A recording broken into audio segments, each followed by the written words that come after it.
ശ്രീ നമഃ. നവഗ്രഹ ജ്യോതിഷത്തിന്റെ ജ്യോതിഷ കാഴ്ചയിലേക്ക് എല്ലാ പ്രേക്ഷകർക്കും സ്വാഗതം. ഇന്ന് നമ്മുടെ ചിന്താവിഷയം എന്ന് പറയുന്നത് 27 നക്ഷത്രപ്രകാരം ഓരോ നക്ഷത്രത്തിന്റെയും രോഗകാരകത്വം എന്താണ് എന്നുള്ളതാണ് നമ്മൾ ചിന്തിക്കുന്നത്. പ്രത്യേകിച്ച് രോഗം എന്ന് പറയുന്ന ഭാവം നമ്മുടെ ജാതകപ്രകാരം 6ാം ഭാവം കൊണ്ടാണ് ചിന്തിക്കുന്നത്. എങ്കിലും ജന്മനക്ഷത്ര പ്രകാരം നമുക്കുണ്ടാവുന്ന ജന്മനാ തന്നെ ഉണ്ടാവാൻ സാധ്യതയുള്ള രോഗങ്ങൾ ഏതൊക്കെയാണ് എന്നുള്ളതാണ് നമ്മൾ ചിന്തിക്കുന്നത്.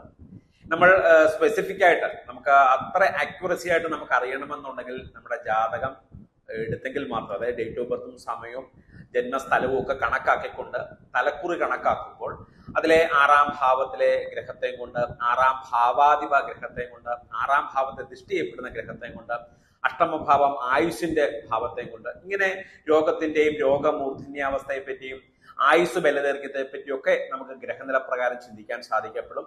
എങ്കിലും കോമൺ ആയിട്ട് നമ്മളൊരു നക്ഷത്രപ്രകാരം ജനിക്കുമ്പോൾ ആ നക്ഷത്രപ്രകാരം സംഭവിക്കപ്പെടാൻ സാധ്യതയുണ്ടാകുന്ന രോഗകാരകത്വത്തെ പറ്റിയാണ്. 8ാമത്തെ നക്ഷത്രമായ പൂയം നക്ഷത്രം. പൂയം നക്ഷത്ര ജാതകരെ സംബന്ധിച്ചിടത്തോളം ജന്മനാ തന്നെ സംഭവിക്കപ്പെടുന്ന രോഗങ്ങൾ എന്ന് പറയുന്നത് പൃഷ്ഠഭാഗത്തു വേദനകൾ കൂടെ ഉണ്ടാകാം, കീശി സംബന്ധമായ രോഗങ്ങൾ, പ്രത്യേകിച്ച് ഒടിവുകൾ ഉണ്ടാകുക, ചതവുകൾ ഉണ്ടാകുക, നീർവീക്കം ഉണ്ടാകാം, ജോയിൻസിനൊക്കെ തന്നെ പ്രശ്നങ്ങൾ ഉണ്ടാകാം, ആ തരത്തിൽ ശസ്ത്രക്രിയ സംബന്ധമായ വിഷയങ്ങൾ അനുഭവപ്പെടുക, ആ തരത്തിലുള്ള രോഗങ്ങൾ വളരെ കൂടുതലായിട്ടുണ്ടാവാം. അതുപോലെ വേരിക്കോ സംബന്ധമായ വിഷയങ്ങൾ വളരെ കൂടുതലായിട്ട് ഉണ്ടാകുന്ന ഒരു നക്ഷത്രം തന്നെയാണ്. അതുപോലെ കുടൽ സംബന്ധമായ വിഷയം, പ്രത്യേകിച്ച് ദഹനക്കുറവുകള്, അണുബാധ ഭാഗപര രോഗങ്ങളൊക്കെ ഉണ്ടാകാം.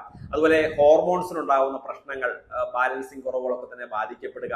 അതുപോലെ ഡിപ്രഷൻ, കൂടെ ഡിപ്രഷൻ വളരെ കൂടുതലുണ്ടാവാം. ടെൻഷനുകൾ കൊണ്ട് നമുക്ക് രോഗങ്ങൾ പിടിപെടുക, ആ തരത്തിലുള്ള പ്രശ്നങ്ങൾ നമ്മളെ ബാധിക്കപ്പെടാം. ശാരീരികപരമായ അസ്വസ്ഥതകൾ കൂടുതൽ ഉണ്ടാകുന്ന ഒരു നക്ഷത്രം തന്നെയാണ്. പ്രത്യേകിച്ച് ഇവര് ആരോഗ്യം ഇവർക്ക് കുറവായിരിക്കും. ശാരീരികപരമായിട്ട് ചിലപ്പോൾ ഇവർക്ക് പുഷ്ടി ചിലപ്പോൾ പുറമേ തോന്നിയേക്കാം, പക്ഷേ ഇവർക്ക് ആരോഗ്യ കുറവുകൾ കൂടുതലായിട്ട് ഉണ്ടാകുന്ന ഒരു നക്ഷത്രം തന്നെയാണ്. പ്രത്യേകിച്ച് പക്ക നക്ഷത്ര പ്രകാരം പ്രത്യേകിച്ച് അന്നദാനങ്ങളൊക്കെ തന്നെ നടത്തുന്നത് വളരെ ശ്രേഷ്ഠമായിരിക്കും. അതുപോലെ അരയാൽ പ്രദക്ഷിണം ദിവസേന കഴിക്കുന്നത് വളരെ നല്ലതായിരിക്കും. അതുപോലെ ഗണപതി ഹോമം കഴിക്കുക, മോദകം വഴിപാട് കഴിച്ചത് സേവിക്കുക, അത് നല്ലതായിരിക്കും. അതൊരു പഞ്ചാമൃതം സേവിക്കുന്നത് വളരെ നല്ലതായിരിക്കും. നെയ്വിളക്ക് നിത്യേന കഴിക്കുക, പ്രത്യേകിച്ച് ശനീശ്വരന് ഗ്രഹശാന്തി കാര്യങ്ങൾ കഴിക്കുക, ചുറ്റുവിളക്ക് വഴിപാടുകൾ കഴിക്കുന്നത് വളരെ ശ്രേഷ്ഠമായിരിക്കും. പ്രത്യേകിച്ച് ഇവര് നല്ല ഔഷധ ഭാഗവലങ്ങൾ എടുക്കുക. പ്രത്യേകിച്ച് നമ്മൾ രോഗം അറിഞ്ഞു കഴിഞ്ഞാൽ ചികിത്സാ ഭാഗവലങ്ങളെ പറ്റി കൂടുതലായി ചിന്തിക്കുക.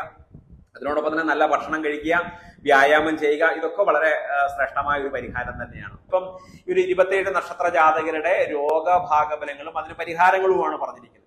പക്ഷെ നമുക്ക് പൂർണ്ണമായ ഒരു ഫലം അറിയണമെന്നുണ്ടെങ്കിൽ തീർച്ചയായും നമ്മുടെ ജാതക പരിശോധന നടത്തി ആ 6ാം ഭാവത്തിൽ നിൽക്കുന്ന ഗ്രഹത്തെ ബേസ് ചെയ്തുകൊണ്ട് തന്നെ നമുക്ക് ആ രോഗം മാറുമോ എന്നുള്ളത് നമുക്ക് അറിയാൻ സാധിക്കപ്പെടും. അതിലുപരി നമ്മൾ ഇതൊക്കെ മനസ്സിലാക്കുന്നതിന്റെ പ്രത്യേകത എന്ന് പറയുന്നത്, ഇപ്പൊ നമ്മളൊരു രോഗം സംഭവിക്കപ്പെടുന്നു, അല്ലെ രോഗം സംഭവിച്ചു കഴിഞ്ഞിട്ട് നമുക്ക് ഔഷധ സേവാ ഭാഗവലം കഴിക്കുക എന്നുള്ളതാണ് പ്രാക്ടിക്കലി നമ്മൾ ചെയ്യുന്നത്. അല്ലാതെ പരിഹാരം കിട്ടുന്നത് അർത്ഥമില്ല എന്ന് പറയുമ്പോൾ നമ്മൾ വീണ്ടും പറയുന്നു, ഈ രോഗം വന്നു കഴിഞ്ഞാൽ അതിന് ഔഷധ സേവ തന്നെയാണ് വളരെ നന്നായിരിക്കും. ഡോക്ടറെ കണ്ട് ഔഷധ സേവാ ഭാഗവലം കഴിക്കുക, അത് വളരെ നന്നായിരിക്കും, അതാണ് ചെയ്യേണ്ടത്. പക്ഷെങ്കിൽ ഈ ഔഷധ സേവ കഴിച്ചാൽ ഈ ഔഷധം നമ്മുടെ ശരീരത്തെ പിടിക്കുക എന്നുള്ളതിന് അനിവാര്യമായ ഒരു ഘടകമാണ്. നമ്മൾ എന്നും നമ്മൾ മരുന്ന് കഴിച്ചുകൊണ്ടിരിക്കുക എന്നൊരു ഭാഗഫലത്തെ പറ്റി നമ്മൾ ചിന്തിക്കുന്നില്ല. അപ്പൊ ഈ മരുന്നൊന്ന് നിർത്തി നമുക്ക് പോഷകത്തോടുകൂടി അല്ലെ ആരോഗ്യത്തോടുകൂടി നമുക്ക് ജീവിക്കുക എന്നൊരു അനിവാര്യമായ ഒരു ഘടകം തന്നെയാണ്. നമ്മൾ സമ്പാദിക്കുന്ന സമ്പാദ്യം നമ്മളൊരു ഹോസ്പിറ്റലിൽ കൊണ്ട് നമ്മൾ കളയുന്നതിനോട് നമുക്ക് ഒട്ടും യോജിപ്പുള്ള ഒരാൾക്കാരല്ല 100% ആൾക്കാർ. അതുകൊണ്ട് തന്നെ നിങ്ങൾ എപ്പോഴും ഔഷധ സേവ കഴിക്കുമ്പോൾ നമുക്ക് നമ്മുടെ ജാതകപ്രകാരം അനുഭവപ്പെടേണ്ട ഒരു രോഗമാണോ എന്ന് അറിയുക, ആ രോഗത്തിന് വേണ്ടിയുള്ള പരിഹാരം എന്താണെന്ന് കഴിക്കുക, ആ പരിഹാരം കഴിക്കുന്നതോടൊപ്പം തന്നെ ഔഷധ സേവാ ഭാഗവലങ്ങൾ ചെയ്യുക, ഡോക്ടറെ കൺസൾട്ട് ചെയ്ത് ഔഷധം കഴിക്കുക.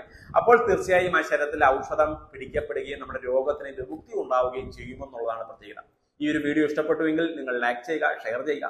ജ്യോതിഷത്തിന്റെ പുതിയ പാഠവത്തിൽ നമുക്ക് നേരിട്ട് കാണാവുന്നതാണ്. നന്ദി, നമസ്കാരം.